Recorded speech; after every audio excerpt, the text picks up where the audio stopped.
హృదయపూర్వకంగా మీ అందరికీ స్వాగతం తెలియజేస్తాను. వాస్తవానికి బీఆర్ఎస్ పార్టీ రాజకీయం కంటే కూడా ఒక టాస్క్ కోసం పుట్టినటువంటి పార్టీ. ప్యూర్లీ పాలిటిక్స్ కాకుండా ఇది పుట్టిననాడు ఒక లక్ష్యంతో రాష్ట్రాన్ని ఏర్పాటు చేసుకోవాలి, ఎట్టి పరిస్థితుల్లో లేకపోతే అప్పటికే ఆగమైపోయినామని చెప్పి ఆ లక్ష్యంతో పుట్టిన పార్టీ. గతంలో చాలామంది పెద్దలు చాలా ప్రయత్నాలు చేసినారు. నిన్ననే మిత్రుడు అనిల్ కుమార్ రెడ్డి గారు నాకు చెప్పినారు. వారితో పాటు ఒక సమితి ప్రెసిడెంట్ గారు రమణారెడ్డి గారు, చెన్నారెడ్డి గారితో పాటు జైల్లో కూడా పోయి ఉన్నారు. అట్లా ఎంతోమంది ఎన్నో త్యాగాలు చేసినారు. ముడిచింతలపల్లిలో వీరారెడ్డి సాబ్ ఉన్నారు. ఆ మండలం పేరే నేను వీరారెడ్డి మండలం అని పేరు పెట్టిన. ఆ రోజుల్లో వాళ్ళు కొట్లాడింది కాబట్టి. దాని తర్వాత ఉద్యమం నీరుగారిపోయినా కూడా మళ్ళీ స్టార్ట్ చేసి కొట్లాడితే సరే మీరందరూ చూసిన మీ కళ్ళ ముందు జరిగిన చరిత్ర, అనేక ఇన్సల్టులు, అనేక అవమానాలు, అవహేళనలు, అయ్యేదా అంటే పోయేదా అంటే రకరకాల మాటలు మాట్లాడినారు. కానీ భగవంతుని దయ, తెలంగాణ ప్రజల అదృష్టం, చాలా గొప్పగా మనం రాష్ట్రాన్ని సాధించుకున్నాం. చాలా తికమగా పెట్టినారు నన్ను అప్పుడు కూడా. హైదరాబాద్ మీద కాంప్రమైజ్గా ఇదిగా అదిగా అంటే హైదరాబాద్ లేని తలకాయ లేని మొండవితే తెలంగాణ మాకెందుకు, ప్రాణం పోయినా సరే ఒప్పుకోమని చెప్పి చివరికి హైదరాబాద్ సమేతంగా మన తెలంగాణ రాష్ట్రాన్ని మనం సాధించుకున్నాం. ఇక్కడనే నేను మీకు ఒక ముఖ్యమైన పాయింట్ చెప్పాలి. ప్రభుత్వాలు పనిచేస్తాయి, పెద్ద ఇష్యూ కాదు. ఎవరి ప్రభుత్వమైనా పనిచేయాల్సిందే, తోచిన కాడికి చేస్తారు. కనుక మనం పనిచేసిన పద్ధతి ఏంటంటే ప్రతిదాన్ని ఒక టాస్క్ లాగా తెలంగాణ ఉద్యమాన్ని, తెలంగాణ రాష్ట్రం సాధించడాన్ని ఎట్లయితే భావించుకున్నామో, ఇప్పుడు కరెంటు ఉన్నది.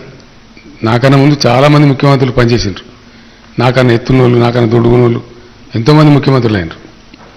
ఒకటి చిన్న ప్రశ్న మనం ఆలోచించుకుంటే తెలుస్తుంది, ఎందుకు కరెంటు ఇవ్వలేకపోయినరు, ఏం కారణం? ఇవాళ ఎక్కడికి వెళ్ళి వచ్చింది కరెంటు? రావటమే కాదు, ఇంత క్వాలిటీగా. గతంలో ఆ బాధలు సిద్దిపేటలో హరీష్కి ముందు నేను ఎమ్మెల్యే ఉన్నప్పుడు అది వర్ణనాతీతమైన బాధ. ఒక్కొక్క ట్రాన్స్ఫార్మర్ కాలిపోతే ఎట్లా డబ్బులు లంచాలి, ఇలా ట్రాక్టర్లు పెట్టుకొని ఎట్లా సబ్స్టేషన్ల కాడికి పోవాలి, 4 రోజులకు వచ్చేది కాదు. ఎవడ 5 ఎకరాల పొలం అయితే తప్పక 2 ఎకరాలు ఎండిపోవడే. పారే సమస్య లేనలేదు, వేసిన పంట పూర్తిగా పండే సమస్య కూడా లేకుండే. తెలంగాణ వచ్చిన రోజు నేను కొన్నిసార్లు ఏడ్చుకుంటూ రైతులకు దండం పెట్టి చెప్పింది, మీరు ఆత్మహత్య చేసుకోకండి, ఒక 2-3 ఏళ్ళు బతికి ఉండండి, నేను మిమ్మల్ని కాపాడుకుంటా అని చెప్పి కూడా చేతులెత్తి దండం పెట్టి చెప్పిన. ఒక పాలసీగా ఇప్పుడు కొంతమంది తెలిసి తెలియక తెలివిలేక ఏదేదో మాట్లాడుతుంటారు, అవి పడుచుకోను నేను. కారణం ఏంటంటే తెలంగాణ కలబడి కొట్లాడి తెచ్చుకున్నాం. ఈ తెచ్చుకున్న తెలంగాణ నిలబడాలి. ఎట్టి పరిస్థితులలో నిలబడాలంటే 100% గ్రామీణ ప్రాంతాలు చల్లగా ఉండాలి, రైతులు బాగుండాలి, రకరకాల బాధలు వాళ్ళకు ఉన్నాయి తొలగిపోవాలని చెప్పి రైతు బంధు, రైతు బీమా లాంటి స్కీమ్ తెచ్చుకున్నాం. 24 గంటలు ఫ్రీ కరెంట్ ఇచ్చుకుంటా ఉన్నాం. ఎక్కడ ఏ రాష్ట్రం కూడా ఏది ఇండియాలో వాగ్దానాలు చెప్పినా మోసం చేస్తారు తప్ప ఇయ్యరు. అది చాలా కఠినమైన పని. ఎందుకంటే అంత దాన్ని మెయింటైన్ చేయాలంటే మీకు ఒక విషయం చెప్తే మీరు నమ్మలేరు. నేను ముఖ్యమంత్రి అయిన తర్వాత కరెంట్ ఆఫీసర్లందరినీ పిలిచి మాట్లాడితే వాళ్ళందరూ ఒకటే మాట నేను అడిగిన, మీరు అబద్ధాలు చెప్పొద్దు, రైతులకు నిజంగా కరెంటు మంచిగా ఇవ్వాలంటే ఇవ్వగలుగుతామా లేదా, దానికి ఎంత టైం పడుతుంది, డబ్బు ఎంతైనా పర్వాలేదు చెప్పండి అంటే, ఒక 5 రోజులు టైం ఏంటి సార్ ఆలోచించుకొని చెప్తామన్నారు. పోయి వచ్చిన 5 రోజుల తర్వాత అందరు ఆఫీసర్లు కూర్చొని మాట్లాడుకుని వచ్చి నాకు చెప్పినారు, మీరు సంకల్పం తీసుకుంటే ఇవ్వగలుగుతాం సార్ డెఫినెట్గా అని చెప్పారు. నేను ఇంత ఇవ్వగలిగి ఉండి ఇవ్వకపోతే ఇది పాపానికన్నా ఎక్కువ మహాపాపము. ఇవ్వగలుగుతామంటే డెఫినెట్గా ఇవ్వగలుగుతాం సార్, మీ సపోర్ట్ ఉంటే అంటే సరే మంచిదే. ఏమేమి కావాలంటే ఈ సబ్స్టేషన్ ఎట్లా చేయాలి, ట్రాన్స్ఫార్మర్ ఎట్లా చేయాలి, వాటి సంఖ్య పెంచాలి, అంత అసమతుల్యంగా ఉన్నది. 220 kV నుంచి 400 నుంచి 220 kV, 220 kV నుంచి 132 kV, అక్కడి నుంచి 33/11 kV, తర్వాత సాలినని ట్రాన్స్ఫార్మర్లు, ఇవన్నీ బాధల్ని ఈ డిస్ప్రపోర్షనేట్గా ఉన్నదాన్ని ప్రపోర్షనేట్ చేస్తే, సమతుల్యంగా చేస్తే మోటార్లు కాలకుండా, ట్రాన్స్ఫార్మర్లు కాలకుండా ఇచ్చే పవర్ ఏదో క్వాలిటీగా ప్రజలకు అందుతుంది అని చెప్పిన వాళ్ళు. ఆ రోజు నిజంగా ఒకసారి యాడ్ చేసుకుంటే ఇప్పుడు కూడా భయం అవుతుంది. ఏ ఇంట్లో చూసినా కానీ జనరేటరు, ఇన్వర్టరు, కన్వర్టరు, స్టెబిలైజరు, లేకపోతే టీవీ కాలిపోతుంది, ఫ్రిడ్జ్ కాలిపోతుంది. చాలా భయంకరమైన పరిస్థితి మనమే అనుభవించినాం. హైదరాబాద్లోని షాపులకు పోతే ఫస్ట్ పెట్రోల్ పంపు, డీజిల్ పంపు, జనరేటర్ వాసన వచ్చేది. అంత దుర్మార్గంగా ఉండే. అపార్ట్మెంట్లలో ఉండేవాళ్ళు కూడా భయంకరమైన బిల్లులు కట్టలేక జనరేటర్లు పెట్టుకొని చాలా డబ్బులు ఖర్చు పెట్టేవాళ్ళు. అనేక అంటే దాని ద్వారా వచ్చిన పరిణామాలు, దుష్పరిణామాలు చాలా ఉండేవి. దాన్ని ఒక 7-8 నెలల టైంలో చాలా వరకు బాగా చేసి అన్ని రంగాలకు ఇచ్చిన ఒక వ్యవసాయం తప్ప 24 గంటలు క్వాలిటీ కరెంట్ ఇచ్చినాం. ఈవెన్ ఇండస్ట్రీ కూడా ఇచ్చినాం. మొత్తం రైతులకు ఇచ్చే ముందు ఎలక్ట్రిసిటీ అధికారులు ఇట్లా గదగద వణుకుతున్నారు. ఈయనరా భయ్ ఏం కాదు అట్లుంటేనే మీకు మంచిగా ఉంటుంది అని ఉన్న చిన్న కిటికీ ఏంటంటే ఈ 7 గంటలే వస్తుంది అంటే 7 గంటల టైంలోనే ప్రతి ఒక్కరు కరెంట్ వస్తుడు. ఆ స్టార్టర్లలో కట్టెలు పెట్టుడు 3 ఫేజ్ లేకపోతే ఇంకోటి వేసి అది తమాషలు అందరూ ఒకటేసారి పెడితేప్పటికీ ట్రాన్స్ఫార్మర్లు కాలిపోడు, మోటార్లు కాలిపోడు. నేను చెప్పాను మీరు అంతా భయపడే అవసరం లేదా. 24 గంటలు ఉన్నట్టయితే నా ఇష్టంలో నేను పెట్టుకుంటా, ఇంకోటి ఇష్టం ఎవరికి వీలు బట్టి వాళ్ళు పెట్టుకుంటారు. ఓ ఆయన భువనగిరి వేసి పెట్టుకుంటాడు, ఓ ఆయన పెట్టుకొని భువనగిరి పోతాడు. ఒకటేసారి అందరూ పెట్టరు, వాళ్ళ వీలు బట్టి పెట్టుకుంటారు. ఉంటుంది అనే భరోసా ఉంటే ఆరాంగా చేసుకుంటారు. మీరు అంత పరిశాన్ కాకుండా చెప్తే ఇచ్చిండ్రు. ఇప్పుడు రైతులంతా ఏం చెప్తున్నారు, 3 గంటలు ఇస్తారంటే 3 గంటలు ఏడవుతారా నాకు అర్థంగా తిడుతున్నారు ఇష్టం వచ్చినట్టు. 24 గంటలు ఉంటే ఎవరిని వీలినట్టు వాడు పెట్టుకుంటాడు, నడుతుంది బతుకుతాం. కానీ అది ఎట్లా సాధ్యమైందనే మాట వస్తుంది.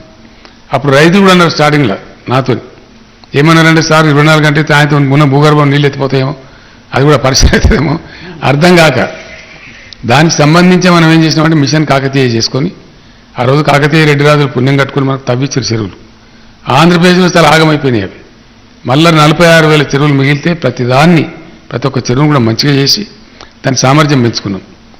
అయితే ఆ రోజు జరిగింది ఏంటంటే అధికారులు వచ్చిన తర్వాత లాస్ట్ 2 పాయింట్లు అడిగారు నన్ను. ఇవన్నీ విషయాలు చెప్పి సార్ ఇంకొక 2 చేస్తే తప్పక బాగుంటుంది అంటే ఏంది సార్ మాకు కరెంటు అప్పుడప్పుడు ఇట్లా ఫ్లక్చువేట్ అవుతుంటుంది, అది 50 సైకిల్స్ మీద నడవాలి. కిందికి వచ్చినా కానీ దెబ్బ కొడుతుంది, గ్రిడ్ కొలాప్స్ అవుతుంది. ఎక్కువ వచ్చినా కూడా గ్రిడ్ కొలాప్స్ అవుతుంది. కాబట్టి అప్పుడప్పుడు ఎమర్జెన్సీలో మేము ఒక 50 మెగావాట్లో 100 మెగావాట్లో కొనాల్సి ఉంటుంది. కొనాలంటే మాకు డబ్బులు కావాల్సి ఉంటుంది. వాడు అవతల నువ్వు మేము అడిగితే వాడు ఏమంటాడు, నువ్వు కరెంట్ ఇవ్వరా అంటే నువ్వు డబ్బు పెట్టమంటాడు, ఎల్సీ ఓపెన్ చేయమంటాడు. దానికోసం మేము సర్కార్లో ఫైల్ పంపి వచ్చే వరకల్లా వారం 10 రోజులు అవుతుంది. ఆ లోపల ఆయనతో కుప్ప ఊలుతుంది, ట్రాన్స్ఫార్మర్లు కాలుతాయి, రైతులు రోడ్ల మీదకి వస్తారు, పంచాయతీ అంత ఉంటుంది. మేము ఖర్చు పెట్టాము, వృధా చేయం, మీకు హామీ ఇస్తున్నాం.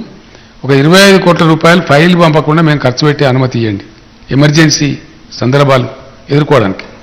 నేను చెప్పిన నాకు కరెంట్ కావాలి, నేను 25 కాదు 35 కోట్లు పెట్టుకో, ఏం ప్రాబ్లం లేదు, పెట్టి సంతోషంగా అని చెప్పాను. ఆ తర్వాత ఇంకోటి లాస్ట్ కోరిక అన్నారు. ఏంది అంటే ఒకటే మాట చెప్పారు వాళ్ళు. సరే ఇక్కడ 8 మంది ఐఏఎస్ అధికారులు మా డిపార్ట్మెంట్లలో ఉన్నారు, ట్రాన్స్కోలో జెన్కోలో దానిలో ఐఏఎస్ అధికారులు చాలా ఉత్తమమైన వాళ్ళు, మంచిగా పనిచేస్తారు, వాళ్ళకి నాలెడ్జ్ ఎక్కువ ఉంటుంది. కానీ కరెంటులో టెక్నికల్ విషయాలు వాళ్ళకి తెలివై మేము చెప్తేనేమో నేను సీఎం గారికి మాట్లాడతా, పవర్ మినిస్టర్ గారికి మాట్లాడతా, నేను ఫైనాన్స్ సెక్రటరీకి మాట్లాడతా, అయితే మాట్లాడుతుంటారు వాళ్ళు. ఆ లోపల దెబ్బ కొడుతుంది మాకు సిస్టమ్. ఇక్కడ మీరు ఏమనుకోకపోతే మా మీద భరోసా ఉన్నట్టయితే మమ్మల్ని నమ్మితే ఇక్కడి నుంచి ఐఏఎస్ ఆఫీసర్లను తీసేయండి సార్ అని చెప్పారు. ఇది 9.5 ఏళ్ల కింద నాతో వాళ్ళు చెప్పిన మాట. ఆ రోజు నుంచి ఈ రోజు వరకు సింగిల్ ఐఏఎస్ ఆఫీసర్ కూడా కరెంట్లో లేడు. అందువల్లనే కంప్లీట్ టెక్నోక్రాట్స్ మీద ఇంజనీర్స్ మనం ఆధారపడి చేస్తున్నాం కాబట్టి బ్రహ్మాండంగా జరుగుతూ ఉంది. ఐఏఎస్ అధికారులు ఇతర రంగాల్లో వాళ్ళు పనిచేస్తూ ఉన్నారు, అక్కడ పని బ్రహ్మాండంగా జరుగుతూ ఉంది. ఇది చేయాలంటే ఇది విల్ పవర్ కావాలి, దీనికి ఊరికే తమాషా రాదు, అంత ఈజీ కాదు. ప్రతి ఒక్క విషయంలో ప్రభుత్వం లోతుగా దూసుకుపోయి పూర్తి అవగాహన చేసుకొని పూర్తి అండర్స్టాండింగ్తో చేసినప్పుడు పనులు సక్రమంగా జరుగుతాయి. మొత్తం భారతదేశంలో ఎక్కడ లేనటువంటి కరెంటు ఇలా తెలంగాణలో మనం ఎట్లా తీయగలుగుతున్నాం, ఏ కారణం నుంచి తీయగలుగుతున్నాం ఒకటి. రెండవది కొంతమంది ఎకానమిస్టులు ఆర్థిక శాస్త్రవేత్తలు వీళ్ళు వాళ్ళ భాషలో వాళ్ళు చెప్తారు. వాళ్ళు ఏమంటారంటే ఇంత డబ్బా అనండి వ్యవసాయానికి, మీరు 10,000 రూపాయలు ఎకరానికి రైతు బంధు ఇస్తారు, వాళ్ళని చచ్చిపోతే ఆ డబ్బు కడతారు, బీమా సౌకర్యానికి కరెంటు ఫ్రీగా ఇస్తారు, మరి ధాన్యం కొని మళ్ళీ అమ్ముతారు మీరు అనే నుక్సాన్ వస్తుంది. మనం ధాన్యం మనం కొని మన దగ్గర పెట్టుకొని మళ్ళీ ఎఫ్సీఐకో ఇంకోకో ఇచ్చేవరకు ఏమైందంటే టైం అవుతుంది, అలా బ్యాంకులో ఇంట్రెస్ట్ మన మీద పడుతుంది ప్రభుత్వం మీద. నిన్న మా రైతుల కోసమే కానీ మా రైతులు ఆగమైపోయి ఉండ్రి, చెట్టుకోడు గుట్టకోడు అయిన ఉండ్రి, భూములు అమ్ముకున్నారు, నాశనం అయిపోయినరు.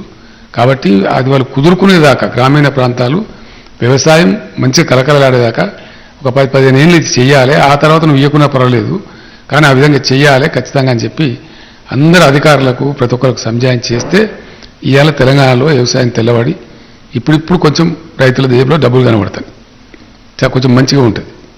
అర్థం కాని కాదు, అర్థం చేసుకున్నకి ఎట్లయిద్దంటే రైతు దగ్గర మంచిగా పంటలు పడి 4 రూపాయలు ఎక్కువ ఉంటాయి, మార్కెట్లో షావుకారుల గలాలు గలగలాడతాయి.